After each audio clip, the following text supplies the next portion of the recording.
The discovery of the ozone hole was really a bit of an accident.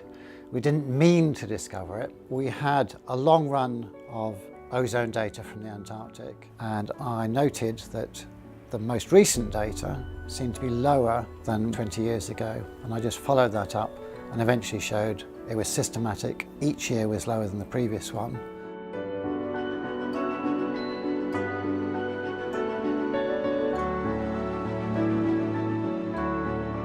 So very quickly, the solution focused on let's remove the substances that are causing the problem in the first place.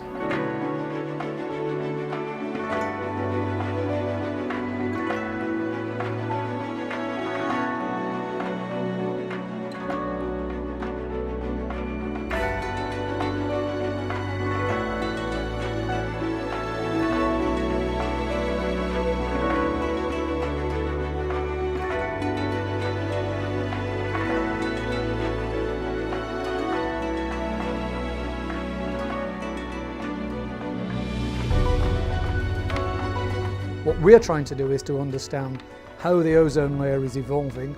We understand why ozone was depleted, why the ozone hole happened. Now the question is, how will ozone recover as we start to remove the chlorofluorocarbons, these ozone depleting substances, from the atmosphere?